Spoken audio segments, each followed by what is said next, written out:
Salut classe, à votre professeur de communication française, M. Clermont-Jean-Marie Harold. Nous étudions actuellement, en ce moment même, une méthode pour progresser par la technique et la pratique. Le module, c'est bien le débat. Une méthode pour progresser par la technique et la pratique. Le module étudié, qu'on va étudier certes, est le débat. Gérer les questions, une rubrique assez importante au niveau du débat, le module. Écoutez attentivement l'intégralité de la question. Marquez une pause avant de répondre. Achevez la réponse avant la phrase suivante.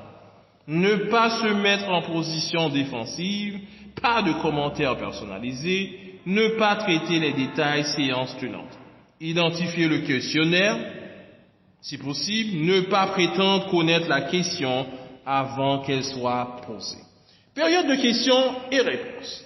Il n'y a pas de questions idiotes, ne pas ignorer. Il est possible que nous n'ayons pas été aussi explicites que nous le croyons. L'auditoire veut connaître votre réponse, répondre de façon sincère et professionnelle, répétez les questions et énoncez-les de façon différente. Basez-vous sur des faits, la spéculation ruine la crédibilité. Évitez de commencer par dire oui ou non. Ne critiquez pas une question verbalement ou d'un geste. Ayez confiance en vous. Admettez-le si vous ignorez la réponse. Comment répondre à chacun? Le savant, qu'est-ce qu'il fait? Il cherche à vous piéger pour montrer à la salle qu'il en sait au moins autant que vous. Il ne connaît peut-être que ce point précis, mais risque de très bien le connaître. Vous connaissez la réponse, vous la lui donnez, vous ne la connaissez pas, vous la lui demandez, il la connaît. Si le savant intervient très souvent, arrangez-vous pour qu'il gêne le goût, mais pas vous. Le retort, lui, qu'est-ce qu'il fait? Il cherche la petite bête en vous trouvant des poux dans la tête. Il essaie de vous prendre en flagrant délit de contradiction. Acceptez ses remarques, sans rentrer dans son jeu. Ne polémiquez pas, ne le mettez pas en contradiction avec lui-même. Il ne vous lâchera pas. Comment répondre à chacun? Le têtu. Il a son idée fixe, il est fermé, il est plein d'a priori, il bougeonne, il parle parfois tout seul, il veut rien apprendre des autres, vous connaissez. Ne jouez pas seul contre lui. Jouez le groupe. Notez son idée fixe pour en parler plus tard. Passez un consensus passager avec lui. Le bavard. Comment répondre à chacun? Maintenant, le bavard. Il est intarissable. Il a toujours son mot à dire. Il répond à une question en parlant d'autre chose. Tout lui est prétexte pour sauter du coq à l'âne. Donc, ce qu'il faut faire, c'est recadrer dès que possible. Coupez-lui le sifflet. Profitez du créneau qu'il prend pour respirer. Rebondissez par oui, vous avez raison, mais coupez-lui la parole pour la donner à un autre. Donc, vous voyez là, vous voyez que c'est super important. Donc, la préparation d'une présentation orale est importante. Une préparation minutieuse de vos communications orales vous permettra d'affronter votre auditoire avec confiance et de le convaincre d'une façon certaine. Les grandes règles. Commencez par le message. Bien connaître son public. Rédiger, réviser et encore réviser. Encore bref, percutant, remuant, tout en étant soi-même. Plusieurs avant-premières, transformer le trac en énergie. Maintenant, qui sont les impardonnables? Ok? Les impardonnables sont quoi? Ne pas être préparé, ne pas connaître son sujet, être indifférent, être ennuyeux. Ça, c'est les impardonnables qui sortent de chez vous. Maintenant, à éviter quoi? Humour non approprié, n'impliquez personne dans l'auditoire sans sa permission. Ne vous excusez pas, sauf si vous êtes en retard. Corrigez la situation avant de commencer. Ne lisez pas votre discours. Ne dites pas où vous savez, jouer avec un objet, regardez le sol, le plafond, constamment la même chose rétro. Donc il faut vraiment éviter tout ça pour aller de l'avant, pour avoir vraiment une bonne présentation de votre discours, de votre débat et en apporter des fruits. Déjà, un petit conseil sur la peur, surtout qui est un problème pour le discours, pour les débats. La peur pousse à l'inaction. la peur qu'on vous dise non, la peur de vous retrouver dans une situation pire qu'avant, la peur de ne pas réussir, la peur du risque, la peur de ce qu'on diront les autres, la peur d'être ridicule, la peur de l'inconnu. C'est normal d'avoir peur, mais il faut surmonter cette peur, surtout si on veut bien communiquer et avoir l'art de bien parler en public. Un bon apprentissage fait du module. Salut classe, toujours votre professeur de français, monsieur Clermont Jumariawa. Oui, votre professeur en communication française, l'art de parler en public. Le module d'aujourd'hui s'intitule le discours. Ok, module, le discours. Le discours peut être défini comme quoi, classe?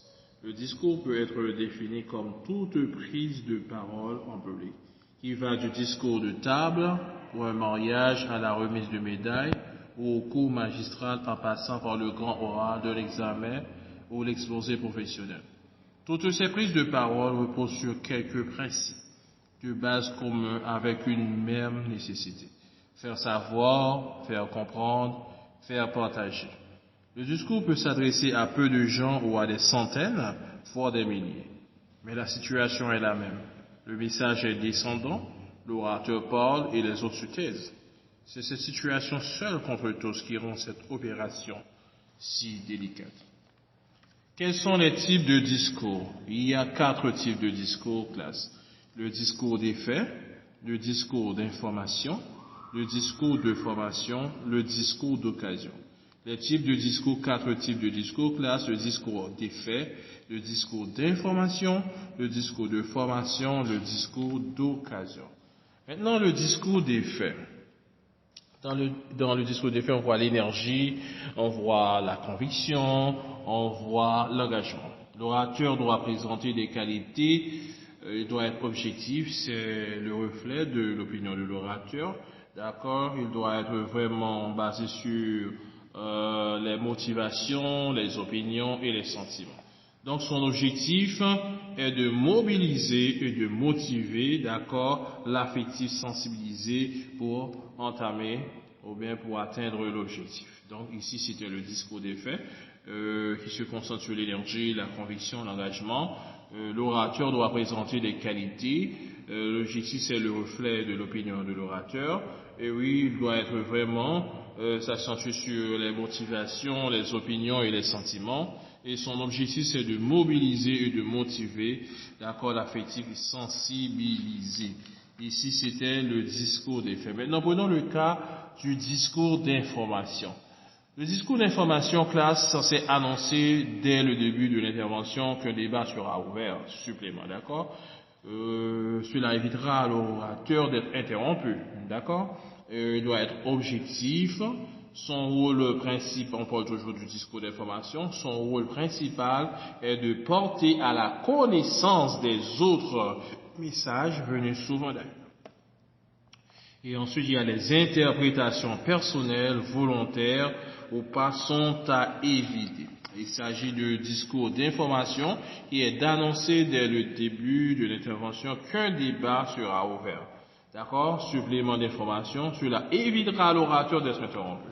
D'être objectif, son rôle principal est de porter à la connaissance des autres des messages venus, souvent d'ailleurs. Et puis il y a les interprétations personnelles, volontaires ou pas, qui sont à inviter. Maintenant, le discours de formation. Comment est l'interaction? L'interaction continue est le principe de base de ce type de prise de parole. Il s'agit de la connaissance parfaite du sujet, d'accord? Grande compétence. Ensuite, il y a ce qu'on appelle la méthodologie. Et c'était le discours de formation. Et il y a l'interaction continue qui est le principe de base de ce type de prise de parole, oui, qui englobe la connaissance parfaite du sujet, la grande compétence et la méthodologie. Entrons maintenant directement dans le discours d'occasion. Qu'est-ce qu'il a de particulier ce type de discours? Ce type de discours interdit la lecture mot à mot, classe, et privilégie l'improvisation. Le discours d'occasion, ce type de discours interdit la lecture mot à mot et privilégie l'improvisation. C'est le discours affectif par excellence, là. Oui, la fonction qui parle, c'est l'individu, ok? Et ceci nécessite le sourire, l'anecdote sont de mise. On est toujours dans le discours, il y a l'argumentation, oui, l'argumentation qui est vraiment fondamentale dans le discours. Une rubrique assez intéressante. Quand on donne par argumentation, on donne plusieurs séances ou des réponses. L'argumentation définition. On dit que c'est le raisonnement par lequel on tire une conséquence d'une ou plusieurs propositions. L'argument appartient donc à la logique. Argumenter, c'est donc discerner entre le vrai et le faux. Argumenter efficacement, c'est être capable d'influencer les autres par la parole au point de leur faire partager nos opinions, adopter nos solutions et repousser celles auxquelles nous nous opposons. Convaincre et entraîner les autres, quels en sont les moyens. Maintenant, comment construire l'argumentation? L'orateur, l'animateur ou le formateur parle. Il cherche à vendre une idée, une analyse, une décision. Il est comme un vendeur, il ne peut obtenir un engagement que sur un accord. Sur quoi avons-nous le plus de chances de nous mettre en accord? Il y a le schéma de construction de l'argument. En partant d'une phrase d'opinion, vous séparez la salle en deux camps, d'accord? Il y a les pour et les contre, d'accord? Partir d'un fait. Indiscutable, c'est partir sur un accord. Ok, au Maroc, on nous dit que la population marocaine en âge de voter est pour 50% féminine. En politique, 1% des femmes. Si les chiffres sont exacts, personne ne pourra les contredire. L'opinion. Ce n'est pas assez. La politique étant la gestion de la cité, les femmes en sont déjà un élément essentiel. Elles gèrent souvent l'économie familiale, l'éducation des enfants. Vous voyez? Ici se développe l'argumentation. La tête. Maintenant, sentiment, nous nous privons du charme féminin, du plaisir d'entendre autre chose qu'eux. Ici, on place l'affectif, le cœur, l'irrationnel. Intention d'action.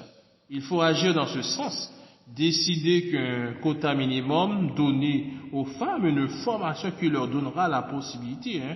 Ici le programme, l'action à mettre en œuvre, résonance dans quelques années. Nous aurons ainsi une vie politique plus équilibrée, reflétant réellement. Ici, la perception, la conséquence de l'action entreprise. C'est à vous. À faire. L'enthousiasme doit être sincère, souriez, geste naturel, variez votre voix, le débit, le volume, la pose est important, impliquez votre auditoire, bonne posture, établissez un contact visuel classe, servez-vous de dépliant lorsque approprié, portez une tenue vestimentaire convenable, la tenue de ville est rarement inacceptable. Ne jamais négliger votre tenue vestimentaire. Ne permettez pas que votre tenue vestimentaire soit une source de distraction, classe. Soyez vous-même, classe. Ici, c'était le module du discours qui est super important à appréhender, classe. Je vous souhaite